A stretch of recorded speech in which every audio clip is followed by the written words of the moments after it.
Hello friends, अस्सलाम वालेकुम। कैसे हो आप सभी? उम्मीद करती हूँ आप सभी खैरियत से होंगे। तो गाइज़, आज मैं गई थी अपनी फ्रेंड के घर, मैं और मेरे हस्बैंड। आज बच्चे साथ नहीं थे क्योंकि बच्चे नानी के घर हैं।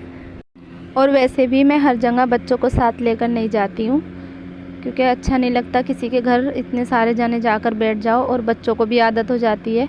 माँ बाप कहीं भी जाते हैं तो हम भी साथ चलेंगे, कुछ ऐसा हो जाता है, तो मैं बच्चों को कम ही लेकर जाती हूँ कहीं पर भी।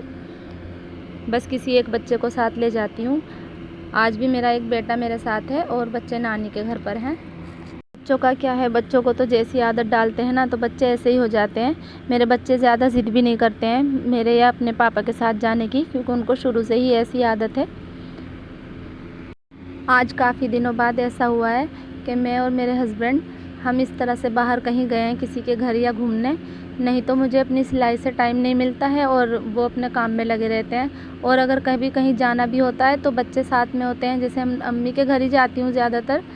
वैसे तो अगर मुझे कहीं भी आना जाना होता है तो मेरे हस्बैंड बिल्कुल भी मना नहीं करते हैं। पर जैसे कि मैंने आपको बताया था कि लोकल में ही मेरी अम्मी का घर भी है, पर मुझे एक साल हो जाता है कभी एक रात के लिए भी अपने घर पे रुकने नहीं जा पाती हूँ मैं। बच्चों की स्कूल की छुट्टियाँ पड़ जाती हैं, पर मेरे घर के कामों से और सिलाई के कामों से मेरी छुट्टियाँ नहीं पड़ती, तो मैं कहीं जा ही नहीं पाती हूँ। पर आज काफ़ी दिनों बाद कुछ मतलब इस तरह से मुझे बहुत अच्छा लगा कि मैं बिल्कुल माइंड फ्री होकर कहीं बाहर के जाने के लिए निकली हूँ, वो भी इनके साथ। ईद के सिलाई के कपड़ों की वजह से मुझे मेहंदी लगाने का टाइम ही नहीं मिल पाया था, तो मेरे हाथों पे मेहंदी नहीं थी। मैं अपनी फ्रेंड के घर गई तो उसने मेरे हाथों पे जाते ही मेहंदी लगा दी। घर वापस आने के बाद मैं बैठ गई हूँ अब सिलाई मशीन पर। मुझे इस सूट की सिलाई करनी है। जैसा कि मैंने आपको बताया था कि बस अब ईद की बहुत छुट्टियाँ मना ली मैंने। अब मुझे लगना है अपने कपड़ों की सिलाई में, क्योंकि फिर कपड़े ज़्यादा हो जाते हैं तो प्रेशर ज़्यादा हो जाता है। तो इस डिज़ाइन को बनाने के लिए 14 इंच चौड़ा और 17 इंच लंबा एक कपड़े को काट लिया है मैंने। और इस कपड़े पर फ्यूजिंग पेपर को मैंने प्रेस की मदद से चिपका लिया है। अब मैं इसको इस तरह से फ़ोल्ड कर दूँगी। कपड़े को डबल फोल्ड करने के बाद अब मैं इसके ऊपर गले का निशान लगाऊंगी। आप गले का निशान अपने मेज़रमेंट के हिसाब से लगा सकते हैं। मैं गले का निशान इस पे लगाऊंगी 6.5 इंच, आप अपने हिसाब से लगा लेना। और कोई गले की ब्रॉड पहनता है 5.5, कोई 5, कोई 6, तो मैं लगाऊंगी 5 के हिसाब से। और एक निशान लगाऊंगी 5 इंच पर, और फिर इस तरह से इसको इसकी नोक पे मिला दूंगी। तो ये हमारा हो जाएगा स्वीट हार्ट गला बोलते हैं इसको।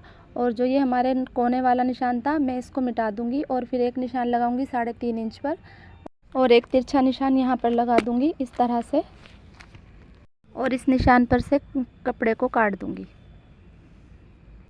अब ये जो मैंने गले का निशान लगाया है इसको चौक की मदद से डार्क कर लूँगी, क्योंकि यही निशान हमें दूसरी तरफ भी लगाने हैं। और स्केल की मदद से ना इस तरह से पूरे पीस पे मैंने निशान लगा लिए हैं, और इस तरह दूसरी साइड इसको फोल्ड करके हल्के से इसको टैप कर दूँगी। तो ये देखिए ये निशान आ गए हैं इसकी दूसरी साइड भी।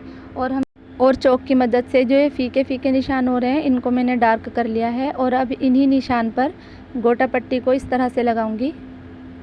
इस तरह से निशान लगाने के बाद हमारा डिज़ाइन बिल्कुल एक सा बनकर तैयार होता है। डिज़ाइन इधर उधर नहीं होता, तो निशान लगा लेने चाहिए पहले ही डिज़ाइन, जो भी हमें डिज़ाइन तैयार करना है। अगर हम अपने सिंपल सूट पर भी इस तरह की डिज़ाइनिंग करके अपने सूट को सिलाई करें तो हमारा सूट पार्टी वियर बन जाता है, डिज़ाइनर हो जाता है। तो इस तरह के डिज़ाइन बनाने के लिए बहुत ज़्यादा मेहनत की ज़रूरत नहीं पड़ती है, बहुत ही ईजी तरीके से बनकर ये तैयार हो जाते हैं।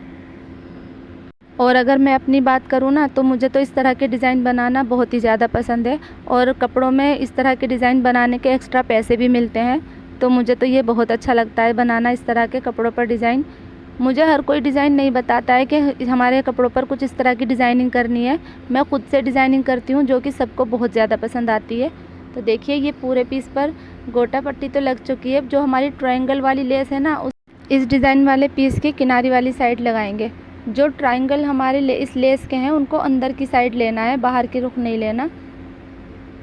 इस तरह से ट्रायंगल का रुख अंदर की तरफ रखना है, डिज़ाइन की तरफ।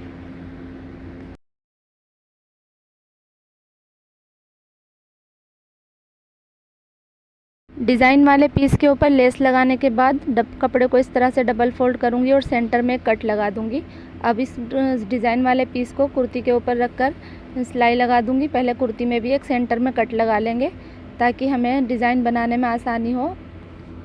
जो हमारा कुर्ती वाला पीस है हम उसको उल्टा रखेंगे और डिज़ाइन वाले पीस को भी उल्टा ही रखेंगे अपनी कुर्ती के ऊपर। और इस तरह से जो हमारे गले की शेप का निशान है उस पर इस तरह सिलाई लगा दूंगी। और अगर फ्यूजिंग पेपर वाली साइड आपको गले की शेप का निशान ठीक से नज़र ना आए तो आप पीस के डिज़ाइन वाले पीस के सीधी साइड एक गले के शेप पर सिलाई लगा लेना, जो कि उल्टी साइड वो हमें नज़र आ जाएगा निशान, और उसी पर हम उल्टी साइड पर सिलाई लगा देंगे। और फिर जो हमारे गले के बीच में एक्स्ट्रा कपड़ा है उसको इस तरह से काट के अलग कर देंगे। एक्स्ट्रा कपड़े को काटने के बाद हम छोटे छोटे कट्स लगाएंगे। और कट लगाते हुए ध्यान रहे हमारी सिलाई वाला धागा नहीं कटना चाहिए, नहीं तो गला ख़राब हो जाएगा। और छोटे छोटे कट लगाने हैं। और कट लगाने के बाद जो हमारा डिज़ाइन वाला पीस है उसको हम अपनी कुर्ती की सीधी साइड इस तरह से पलट देंगे और गले की बिल्कुल किनारी पर सिलाई लगा देंगे। इस सिलाई को लगाने से हमारा गला उठा उठा नज़र नहीं आता है। ये जो कुर्ती का डिज़ाइन है इसमें जो गुलाबी कलर का फूल है उसी गुलाबी कलर पर मिलाकर मैंने ये डिज़ाइन बनाया है। इस तरह के डिज़ाइन आप भी बना सकते हैं अपने सूट पर, जो कि बनने के बाद बहुत ही प्यारे नज़र आते हैं। गले पर सिलाई लगाने के बाद ये जो हमारी ट्रायंगल वाली लेस है इस तरह से हम डिज़ाइन की उल्टी साइड फोल्ड करेंगे और सिर्फ ट्रायंगल से बाहर नज़र आएंगे और इसकी भी किनारी पर सिलाई लगा देंगे। इस तरह से बिल्कुल ध्यान से इस लेस को अंदर की तरफ फोल्ड करना है और किनारी पर सिलाई लगानी है। इस तरह की सिलाई लगाने के लिए आप इसको पहले पिन अप भी कर सकते हैं, ताकि हमें ये वाली सिलाई लगाते हुए हमारे गले के डिज़ाइन में या हम जो भी डिज़ाइन बनाते हैं उसमें झोल ना आए, तो हम उसको पिन से पहले सेट कर सकते हैं। अगर इस सूट को ऐसे ही सिंपल तरीके से सी दिया जाता तो इसमें ये वाली खूबसूरती नज़र नहीं आती, जो कि अब खूबसूरत लग रहा है ये सूट इस तरह से डिज़ाइनिंग होने के बाद।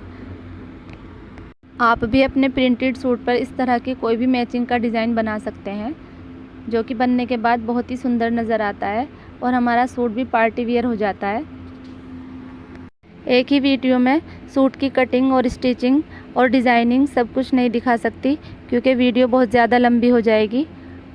और मेरी वीडियो में जो कूलर की आवाज़ आ रही है इसके लिए सॉरी, क्योंकि गर्मी बहुत ज़्यादा हो रही है, बिना कूलर पंखे के बैठा नहीं जा रहा है, तो मैं कूलर के पास ही बैठकर वीडियो में वॉइस ओवर कर रही हूँ।